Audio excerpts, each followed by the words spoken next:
Zombies everywhere. We got Korean zombies, Hong Kong zombies, Singapore zombies, and now Las Vegas zombies. Army of the Dead is the latest movie, and a zombie movie at that, from Zack Snyder, after his previous successful Dawn of the Dead. The plot is pretty simple actually. In the city of Las Vegas is a zombie epidemic, complete wasteland. A team is hired to steal a cash bounty worth $200 million from a vault of a casino. But with the zombies, they're doing more than just play poker. They are fast, they're furious, and they are very hungry.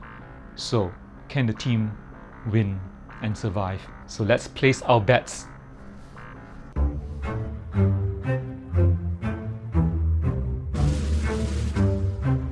What better way to celebrate COVID-19 than to remind ourselves that our lives are just like zombies, wandering aimlessly around the earth? Well, director Zack Snyder seems to be really enjoying himself, as he has absolute full control while making this film. Unlike a certain DC film struggling with Marvel issues. And man, does Zack Snyder really delivers. He leaves the film starting off the gate like a bat out of hell. The movie starts off with an explosion, an army convoy of 4 trucks, mirroring the 4 horsemen of the apocalypse. They leave Area 51 with a cargo that is presumably an alpha zombie named Zeus.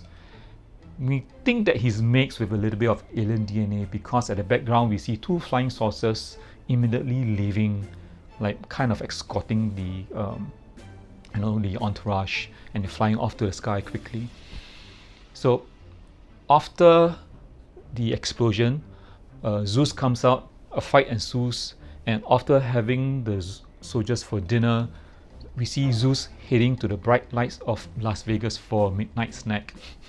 But here's what I think might be the best opening montage that I've seen in years. The film manages to tell a lot of backstory with gut-wrenching visuals of zombies attacking people in Las Vegas and families dying or being sacrificed for the greater good. And with Zack Snyder's imagination and his signature slow motion and music, the montage at points paint a very sad picture of humanity that's gone bad, struggling with a virus of unknown origins. Now fast forward, we see this character called Scott, who was an ex-soldier played wonderfully by Dave Bautista, being approached by shady Japanese businessman Tanaka. Now Tanaka wants Scott to help him get $200 million of his own money out of his casino vault in Las Vegas before the US Army destroys it with a nuclear missile. I want you to put together a team and get it out. In exchange, 50 million is yours to divvy up amongst whomever you take in with you. Now Scott will be paid quite a lot of money, but he has to assemble a team that's brave enough and stupid enough to take on this assignment. Who the hell wants to do that? Already you can tell that this is a stupid idea to begin with. So what happens? Well, we get a typical movie trope of assembling a crack team of specialists for this heist. Our heroes are a multi-racial, multicultural crew of crazed super people with the style of the 1980s type of films like Predator or Aliens. So what do we have? We have a group of people, and you get your smart nerdy guy, your asshole guy, the black guy, the muscle guy, the lesbian guy, the Hispanic guy, the Asian guy, the strong woman, the sexy strong woman, the romantic strong woman, the stupid dumb American teen, and discount David Hasselhoff. Skills buddies, good with motive. So when the heist begins, you know that someone will die, or all of them will. Heck, that's what we're here for actually, Now, to make matters worse, we set up Scott and his daughter Ella in this fractured daddy slash daughter I hate you daddy kind of relationship. And you know that's not going to go very, very well. You think I trust you to do Kate! that? You're not coming! I'm not asking you. I'm telling you what's gonna happen. Yeah, you heard me. And the reason she gave us was, are you ready for this? It's because her friends are lost in Las Vegas and she wants to find them. Are you serious? I'm surprised the rest of them did not shoot her ass right on sight. So, Scott has no choice, shoehorn her into the team, and then the team, with their weapons, assemble and enter Las Vegas via a secret door.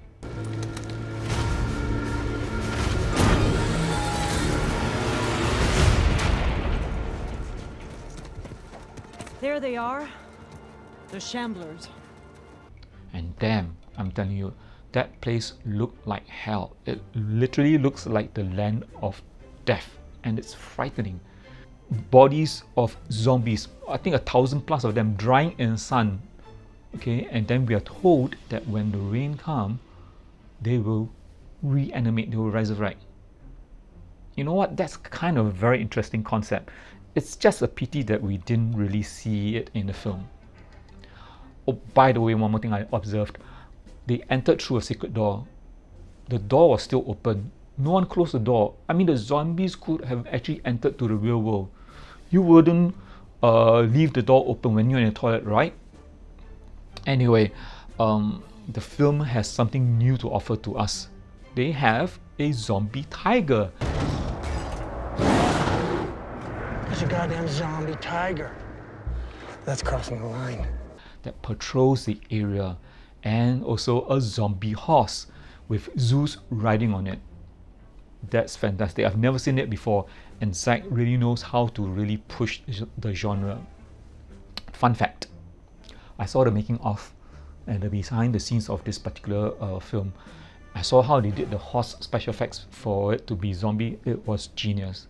And then the tiger, not so glamorous. Now, getting back to the film, we are also introduced to us what I think has been the most interesting character to date since Gollum from Lord of the Rings, a zombie queen. Now, this zombie queen is quite frightening. The way she moves like a snake, and she hisses like one too. I mean, she looks like a Vegas stripper with too much Botox on her hands. As the team make their way inside the casino, we see that there was this awesome scene that was introduced to us. They have to go through this darkened room full of sleeping zombies. Yeah, you heard me, sleeping zombies. And the crew need to carefully navigate and maneuver through them in the dark without waking them. It's quite tense actually, it's quite an ingenious idea. And they had to use light sticks, glow the dark light sticks, throw it on the floor to navigate their path. Then of course, shit happens. They wake up. So a gunfight and lots of chase scenes occur. And then this character named Chambers, this tough woman, she tries to fence off all the awakened zombies. And the way she sacrificed herself for the team, right down to her get-up of the red bandana, is a throwback and a character homage to Vasquez from the movie Aliens.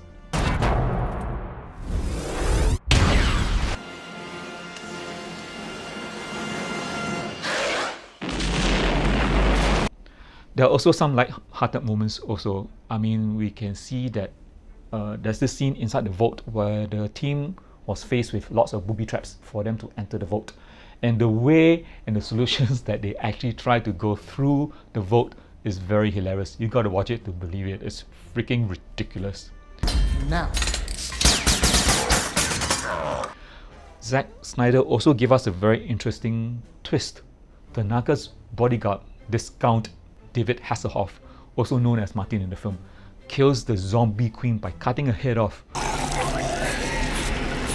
Apparently he wants the head to make more zombies and not the money, because it was revealed that the head is worth more than $200 million.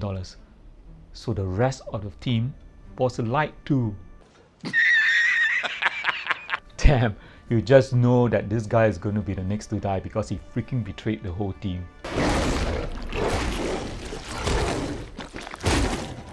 So, the film actually has some good choreographed action scenes, especially when the zombies attack the vault to revenge their queen. It was fantastic. Some of them looked like some parkour zombies. I didn't think that was even possible.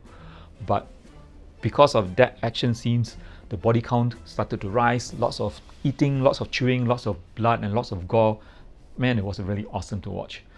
Now, the film ends with an epic clash between Zeus, the alpha zombie, and Scott, our hero, and with an ending that make us hate Scott's daughter even more.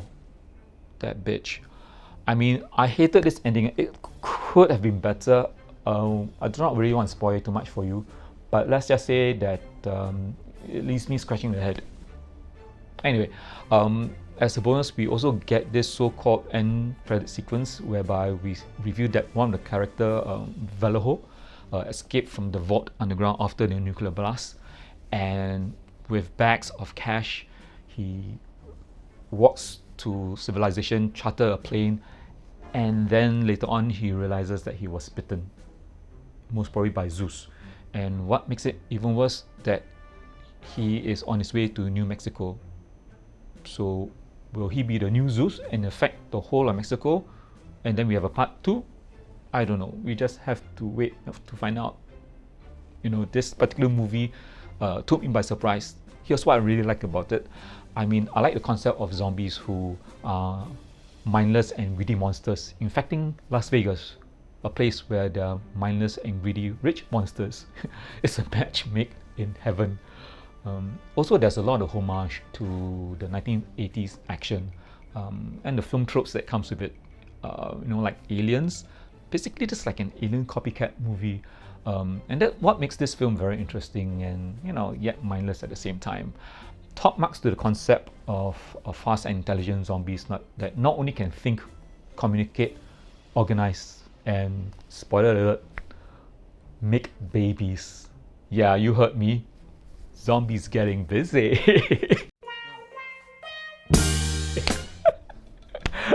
I mean, Zack Snyder already mentioned that, yeah, they did it the traditional way. I also like the makeup of the zombies. I mean, kudos to the makeup team, and they did a really good job.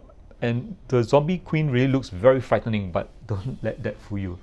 She is very sexy, okay, in real life. Dave Bautista also impressed me with his acting.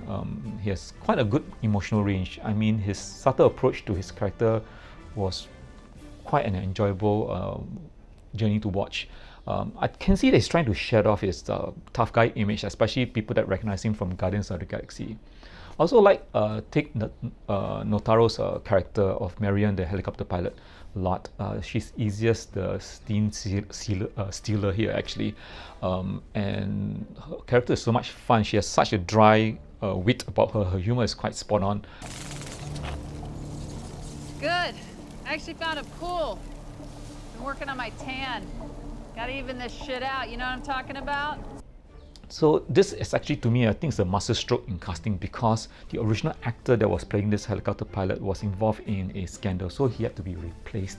And Tig Notaro was actually replaced last minute, and they shot all her scenes on green screen. She actually never managed to meet any of the cast. So how did they seamlessly insert her into the scene was really fantastic. You know, they should have gotten these special effects people to actually do Justice League. It would have most probably been better. But nevertheless, I do have some issues with this film. So like any other Zack Snyder film, I feel that this film is just way too long. There are times that it's quite exciting, but there are times whereby it's kind of slow. You know, if you take away 45 minutes from this film, it will still be a really good film. I also feel that the opening sequence was so strong that the rest of the movie kind of failed to keep up with the promise of what we saw the first 10 minutes or so. Just like Justice League, Zack Snyder likes to set up alternative story timeline. You know, like the nightmare sequence in his version of Justice League. He also teases us with the notion that there were multiple teams before them, just like them, ahead of the time, that they actually went in but failed, then they go in again then fail, then go in again, just like Groundhog Day or Edge of Tomorrow, where they constantly try to rob the vault, each getting closer until this team finally achieves it. It's us. It could be us in another timeline. And we're caught in some infinite loop of fighting and dying, fighting and dying, fighting and dying. And Tanaka, puppet master.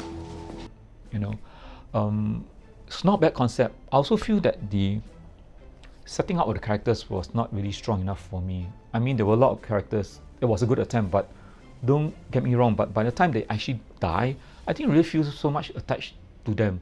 Unlike the characters of Vasquez and Hudson in the original Aliens, whereby the film actually took time to give us the humorous side of that and how the characters entwine, so we get the humor and the quirks. So when they actually die and sacrifice for the team, I actually felt it. But this particular film, even though they do spend time, but I feel that the time was not well spent to intertwine the characters well. So eventually when they actually die on screen, I felt nothing. Woo! We're gonna have some fun, yeah? Hey, Vasquez. Have you ever been mistaken for a man? No. Have you? Oh, Vasquez. You're just too bad. I feel like this zombie world that Zack created, I think was a bit too big. The introduction of the characters was, to me, I think quite quick, and we never really got to know the world that he tried to paint or the characters that we tried to get to know them. I frankly think that Zack should have just shot this in like 2 parts, and maybe the first part is just the character setup and the world, and then the second part is actually the heist itself. So then you have a proper pun and payoff, and you slowly manifest this story to allow the audience to actually get into the character's mind and the world. But, well, too bad. There was also a possibility of some zombie robots inside the film. We see some glowing eyes, and when the zombies are being killed, we see some bluish purple blood that's flying around. It gave us the theory that the army actually planted these robots to check on the aliens, to basically give them a heads up. But my problem is you can't just arbitrarily plant all these things in without actually paying off. You cannot just throw it in just because you want to throw it in, but then you don't explain anything. I mean, that's basic screenwriting 101. It's called a plant and pay off. You can't just put something there for the sake of, oh, okay, I want the audience to actually have a question. But all of a sudden, you just put the robots into the world for nothing and don't explain why. They're just there because you want them to be there. That kind of actually bothered me a bit. But there are a few plot holes which I also want to talk about. One, if the goal was to get the head of Zeus or the zombie queen, then why take the trouble to assemble a team to do a fake heist? I mean, the false quest of getting the money is a waste of time. The queen head was easily chopped off by Martin and Coyote at the middle of the film, and only 2 of them do to get it done. Mission is already done, the film is finished. So why waste time? Number 2, if Tanaka was to ask the team to go inside his vault to get the cash, why didn't he give them the code to enter? Why must he need a safe cracker? I mean, the fact that you actually get a safe cracker to go and break into your own vault has already threw me off already. 3, we see Tanaka actually working with the British intelligence in one of the scenes where he has a phone call. So obviously the military is in control of the blockade, is in control of the nuclear strike, and definitely wants the zombie hit. So obviously it's their play, it's their control. So why send this team and waste time? Why can't send Navy SEALs inside there to get the zombie hit? I mean, a full squad of Navy SEALs with tactical expertise and weaponry would have gotten the job done easily. Why waste time? The Navy SEALs are highly trained, they can go in and out. Nobody's business. Why waste time on a group of misfits? Anyway, that being said, the movie I think was a roller coaster ride. I mean, it has its ups, it has its downs, but most of the time it's quite pretty straight. Shouldn't be that way, but nevertheless it was. I did actually have a good time, despite its flaws. So I'm going to give Army of the Dead a B+. So like always, please hit the like button if you enjoyed this video, subscribe to the Screening Room and get notified for new videos coming your way. Help us reach 200 subscribers and inspire us to create more new and exciting content for you. As always, thank you very much for watching. Come back anytime soon. The room is always open.